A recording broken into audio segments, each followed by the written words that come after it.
I, 27, female, got married to my husband Frank, 30, male, about a year ago after being together for 2 years. I've met his family plenty of times and we all used to get along until recently when he and I were visiting his parents and the conversation somehow turned to kids and I casually mentioned that I wasn't interested in being a mother. My husband and I have obviously talked about this before, and both of us are on the same page about kids, that we don't want kids. My mother in law, Sharon, 52, female, was the one who initiated the conversation at dinner that day. And when my husband and I made it known that we weren't planning on having kids ever, she tried to change our minds, especially mine. She continued to try and convince me to have kids at some point for the next couple of days until I told her that I wasn't interested and that neither was my husband. So that was it, and I didn't want to discuss this further. I made my boundaries clear, and I guess she couldn't handle it because after that, she started being really cold to me and would act weird every time I came around. My father-in-law, Ben, 53, male, didn't seem to care much, which was a relief. I did discuss Sharon's behavior with Frank, but he told me that she was just upset and would come around eventually because it's not like she had a choice. It wasn't her place to dictate whether we should have kids or not, so she could act upset, but it wasn't going to change our decision. I felt better after talking about it to Frank, and since we still had to continue visiting his parents because Ben wasn't keeping well, I decided not to make a big deal out of it and tried my best to be polite and cordial with Sharon, even though she didn't extend the same courtesy to me. Now, a few days ago, we attended the 25th wedding anniversary, and it had been organized by Frank's older brother, who's a surgeon, so he was able to throw a very lavish and fancy party and invited almost everybody that we knew, including my parents. We were all having a great time at the party, even though Sharon was giving me the cold shoulder. I wasn't particularly bothered by it and went on having fun with my husband and my parents.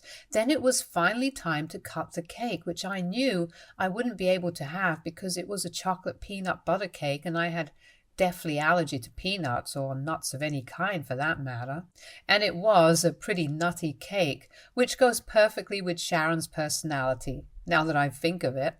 She cut the cake along with Ben and we all clapped. It was a beautiful moment. Then everybody was served with a slice of the cake, but I obviously didn't take any, and nobody questioned it since everyone was well aware of my allergies. I didn't even mind not having cake, but for some reason, as soon as Sharon saw me sitting on my own without cake, she made a huge deal of walking over to me and asking me if I wasn't feeling up to it. She told me to have a bite of her slice, which I politely declined, and I found it very weird that she was even offering me because she knew that I was allergic. She insisted again and again that I take one bite at the very least, while I kept refusing and even told her that I was allergic and I physically couldn't have that cake. She tried to tell me that it wouldn't hurt if I had just one tiny little bite, but I wasn't willing to risk it. After almost 1 minute of back and forth, she exclaimed, "Oh, just take a bite." And before I could react, she smashed the cake into my mouth. I spit it all out immediately, and I had to grab a tissue from Frank so I could get any remnants out of my mouth immediately. It was disgusting, and I was actually sputtering while rinsing my mouth while Frank yelled at his mother. After half a minute, when I finally got over the shock of what she did, I came back to talk to Sharon and told her off. I yelled at her and said that what she did just now was psychotic and I was never going to come back here again because there was something very wrong with her. I also told her that just because I wasn't willing to have kids didn't mean that she was going to treat me however she wanted to, and I was going to take it. I didn't care about what her opinion was on whether I should have a child or not. What mattered was my opinion and Frank's opinion. And trying to force an allergy reaction just because I wasn't going to give her grandchildren was textbook psychotic behavior. I knew what her behavior was really about, and I wanted to let her know that I wasn't intimidated by her in the least. She tried to defend herself and said that she just didn't know that my allergies were that serious. That was a total and blatant lie, because she'd known me for almost 3 years now and had cooked many meals for me. She knew that I was allergic to all sorts of nuts, and nobody was buying that excuse that she didn't know. I told her that I didn't believe a word she was saying and called her a crazy liar. Then she lost her temper and said that she didn't believe me about the allergies, nor about the fact that her son wasn't willing to have kids, because he knew that she wanted to be a grandma and he would never deprive her of a joy like that. She accused me of faking my allergies for attention and said that I probably wasn't willing to have kids and had turned her son against the idea as well, only because I might be infertile. And that pushed me to the edge, so I grabbed a chunk of cake from Frank's plate and smashed it on her face and asked how she liked it. After that, I stormed out without waiting for anyone, got into my car, and thankfully Frank was just behind me with my parents. They got in as well, and we drove back home quietly. I dropped my parents at their place, and then Frank and I headed home. It was a completely silent car ride, and even after we got home, we didn't say anything to each other for an hour or so. I guess Frank was waiting for me to calm down before he came in and spoke to me. In the evening, he made me some coffee, and we finally sat together in the living room, and he brought up what had happened at the party. I started off by apologizing to him, even though it wasn't my fault, but I still felt embarrassed for acting the way I did. And he told me that it was fine because he knew that I wasn't the one to blame. He then went on to tell me that the people who'd stayed back at the party were the ones who filled him in on what happened after we left. Apparently, Sharon started crying after Frank walked out and chose to follow me instead of staying back to see her.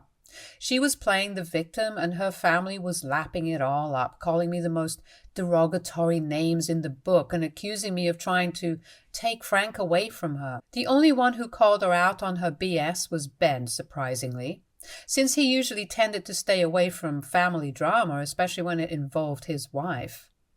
But this time, he stood up for us and told Sharon that she had nobody else to blame but herself for Frank walking out on her, because she'd always been a control freak and couldn't stand it whenever somebody tried to do anything that didn't align with her plans. They got into a bad fight, and everybody just waited around awkwardly while they argued with each other. Sharon accused him of choosing me over her and said that he was being unreasonable, but Ben stuck to his guns and didn't back down. They just went on arguing until Frank's older brother finally broke them up, and everybody went home after that because the day was pretty much ruined. One of Frank's cousins recorded the fight, and it was nice to see Ben sticking up for us. She and a couple of other relatives are the only ones on our side right now. Frank's brother thinks that I should apologize because he believes that I overreacted, and that I shouldn't have brought up my personal grudges against Sharon on the day of their anniversary and made it all about myself. And not just him, but Sharon's family also feels the same way and is saying that I owe them an apology because the fight wasn't even about us having kids or anything else in the first place. I made it about that. They think that I shouldn't have brought it up, and if I had been that offended by Sharon trying to force me to eat cake, then I should have just walked out after that instead of retaliating and creating a whole scene. They believe that I was the reason that Ben and Sharon ended up fighting, and had I just done the right thing and walked off, then nobody would have had to deal with that fight later. Frank told his brother off and said that I wasn't going to apologize because none of this was my fault. But all of them are pretty convinced that I'm the culprit and I ruined Sharon's anniversary party on purpose and caused Ben and Sharon to fight on their anniversary. From what they told me, the two of them aren't even talking right now, since Sharon packed a few of her things and went to live with a friend of hers after their big fight. Ben hasn't even tried to call her back, so AITA for fighting with my mother-in-law on the day of her anniversary for trying to force-feed me cake? Update 1. Hey, thank you for all the comments. Frank and I are really grateful for all the support and the overwhelming number of people who commented to tell us that we are indeed not the ones at fault here. I did feel a tiny bit responsible when I learned that Ben and Sharon weren't even on talking terms after they fought, But after reading the comments, I realized that this wasn't my fault. It was Sharon's fault. She ruined her own party by making it all about me. To be precise, she didn't even make it about me. She made it about her issues with me, which is even worse because that day was supposed to be a celebration of her marriage to her husband. She chose to try and force-feed me a cake that she knew very well I was allergic to, just for the heck of it. And then when the situation got worse, she started crying and playing the victim as if she wasn't the one trying to trigger an allergic reaction, only because I told her that I wasn't going to give her grandkids. And it isn't even as if I owe her grandkids. Nobody does. She ruined her own party, period. I don't owe her anything, not an apology, and definitely not grandchildren. It's been a few days, and Frank's brother and a couple of other relatives of his have been texting him almost every day to give him unnecessary updates on how Sharon is doing, which is almost always a reminder that she's miserable and a way to tell us that we're the reason behind her misery. He hasn't replied to any of them and is just ignoring it all, but he hasn't blocked them either because he thinks that Sharon might snap and go crazy, and he'd want updates for when that happens, in case it's a little too intense for them to handle, if you all know what I mean. Meanwhile, Ben's been doing just fine. We went over to his place the other day to see how he's been, and he appears to be completely unbothered by Sharon leaving. He told us that for a long time he hadn't said anything to her, even though he could tell that she was becoming a little too overbearing and controlling, and could predict that at some point either Frank or I were going to snap at her. He tried to warn her several times in person, but she just never listened. And when she started crying at the party after we left, he couldn't take it because he could just see through her so clearly and knew that she was trying to gain sympathy after screwing up. So he called her out on her BS, and as usual, she couldn't handle the truth, so she left. He told us that he knew she expects him to reach out to her first and apologize for the way he behaved, but he's not going to do that anymore, because he says he's too old to constantly be sorry for speaking his mind, and if after 25 years of marriage she still can't handle this sort of candor, then they probably shouldn't be married. Update 2. So a couple of things happened after that last update. Firstly, Sharon reached out to Frank to demand an explanation for why he was visiting Ben but not her. I guess the neighbors must have seen us come and snitched on us or something. Frank told her that since this fight was actually her fault, he figured that his father would need him more than she would, because she's just upset for sympathy, and we can see through that act now. She got offended by that, and they had an argument on the phone, and for some reason she started accusing me of turning him against her, as if she doesn't do that job well enough herself. She told Frank that this was all my doing and she knew it. And even when Frank tried to tell her that I had nothing to do with this, and these were his own personal opinions, she wouldn't hear it and insisted that this was all my fault. That lady has it in for me just because I don't want to have kids. And it's the most ridiculous reason I can think of to hate somebody. I told Frank that I didn't want to talk to her anymore, and if she called again, then he shouldn't entertain it, and he agreed because there's just no point in trying to reason with her. She's beyond that. The second thing that happened was that we visited Ben at his house yesterday in the evening, and for the first time he offered us drinks. Ben usually doesn't drink because of his health, and we weren't sure if it was the right idea yesterday, but he insisted on it. Apparently, he'd spoken to a lawyer and was thinking of getting a divorce. It's a very big move after 25 years of marriage, and we asked him if he was sure about it, but he didn't seem to care and didn't even seem upset. Frank was a little shaken up by that news and took some time to process it, but Ben told him that this was the best decision that he could make under these circumstances. He said that he'd been thinking about this for a while now because he just wasn't happy, and Sharon was becoming increasingly annoying to be around. When we asked him how long he'd been considering a divorce, we expected him to say maybe a month or two, but he shocked us and said that he'd been thinking about it for almost 10 years now. He told us that when Frank was 20 and was about to graduate college, Ben thought that now that Frank was an adult and could handle his life and his finances, he could join his brother in the new business venture. Both of them had been talking about it for quite some time, but Ben hadn't been able to commit because he had a family to look after, unlike his brother, and had a lot more financial responsibilities resting on him that he had to think about, so he couldn't just quit his job and start a new business, which could take some time to become stable. But after Frank graduated, he told his brother that he was ready and he was about to quit his job. But while discussing it with Sharon, she told him it was a terrible idea and made him back down. She said that they wouldn't know for sure if the business was going to take off. And Frank didn't even have a job yet, so he'd probably need money for a couple of years before he was finally able to settle down. He tried to reason with her and even said that he could probably work in the business part-time and retain his job.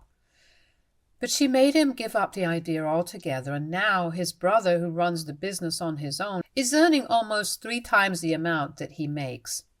They've kept in touch, and there's not a day that goes by where Ben doesn't regret listening to what Sharon had told him.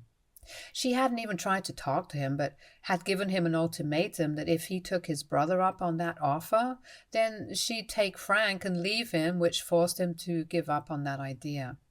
His brother still wants him to come on board, but Ben feels like he's just too old. And he's going to retire in a couple of years anyway, so it's just not going to be worth it. Frank was almost on the verge of tears because of how dejected his father sounded while talking about the opportunities that he'd lost, just because he listened to Sharon, who wasn't willing to bet on a brilliant mind like him. And it's true, Ben actually is one of the wisest and most intellectual people I know personally. I knew that if he was willing to invest in something, then it definitely wasn't a bad idea. And it's being proved by his brother, who worked on the business idea that Ben created and is now a successful businessman. Frank suggested that he take up whatever position his brother was going to offer him, even if it was just a couple of years away from his retirement. Because at the end of the day, at least he'd have the satisfaction of knowing that he tried.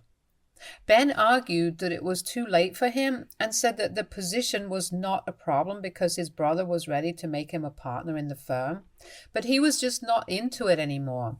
We were really upset to hear him talk like that, so Frank and I decided that we were going to talk some sense into him, and we kept convincing him that he should talk to his brother and join him, because it was never going to be too late to do something for yourself.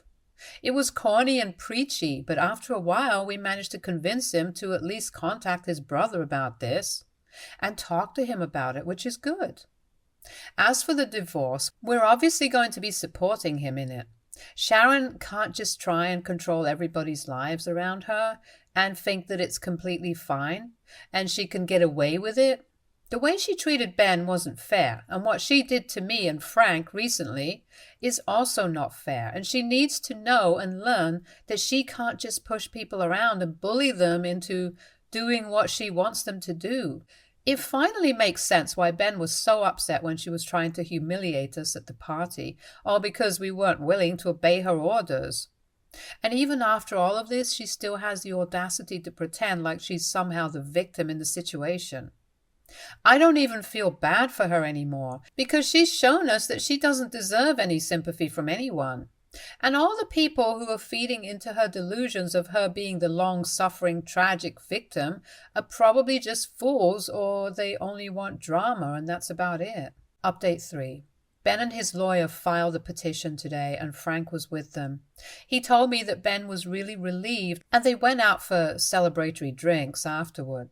I have a lot of work to catch up on, so I couldn't join them, but I'm happy to know that he's finally living for himself now. The guy is in his 50s. He deserves to do whatever makes him happy instead of constantly thinking about what his wife would say or how his son would feel. This is another reason why I didn't want to have kids, because I don't think I'm selfless enough to put somebody else before me constantly, and I don't think Frank is either. And then there are people like Sharon who are selfish and yet still choose to have kids, just so they can control them and continue to put themselves over their kids. It's been a couple of days and we haven't heard from her yet, so I guess she's giving the victim act a rest for now. Or maybe she's just planning a theatrical and dramatic comeback. Knowing her, I wouldn't completely rule the second theory out. I just hope that whatever she has to do isn't scheduled to happen before she gets served with the divorce papers. It'll be awkward if she decides to come back and Ben tells her that he wants a divorce. Frank and I have discussed the possibility of that happening, and we know that she's going to throw a fit. Either way, but it'll just be worse if she does it in person. I'm just keeping my fingers crossed that she stays away for a couple more days. Update 4. Alright, so Sharon was served with a divorce a couple of days ago, and like I said, she threw a fit. Interestingly enough, it wasn't Ben that she was upset with, but it was me. I really didn't see that coming because I didn't think there was anywhere she could make this about me, since this was between her and her husband. But I guess I underestimated her, since as soon as she was served, she decided to go online and make a post about how I'd manipulated Ben into leaving her, and now all of us were probably going to celebrate because I'd won and she'd lost. I honestly wasn't even competing with her, so I don't know where the winning-losing thing comes from. And it's pretty disturbing to think that she looked at me as a competition because she's a lot older than me and is literally my mother-in-law. It's weird. She didn't even talk to Frank or to Ben about it before she made the post, and there were like 3 paragraphs dedicated to how I was ruining her life by turning her loved ones against her. Only towards the end did she say that she was very disappointed with the other 2 as well, for falling for my manipulation and deception. It was crazy to me how everything in her life has started to revolve around me, and it's honestly kind of creepy. Frank has blocked her, and so have I, but her relatives keep texting me to tell me how evil I am. It's sad because they think it bothers me, but it only makes me laugh at how stupid they're being. Even if I actually was a master manipulator, I couldn't manipulate someone into leaving their wife unless they actually wanted to, deep down. And I guess people as stupid as them are forgetting that, because to them it's only important that they blame me and paint me as the villain. Ben has apologized for it, even though he has no reason to apologize to me because none of this is his fault. It's his soon-to-be ex-wife's. But I appreciate the fact that he's trying to be nice, since not a lot of people are built that way, especially in Frank's family. But either way, they're going to get a divorce, and blaming me is not going to change the facts. So the sooner she accepts it, the better it is for her. Frank and I are happy anyway, so if she's miserable because of that, then that's her own problem. Stay tuned for more stories from our girl relationships.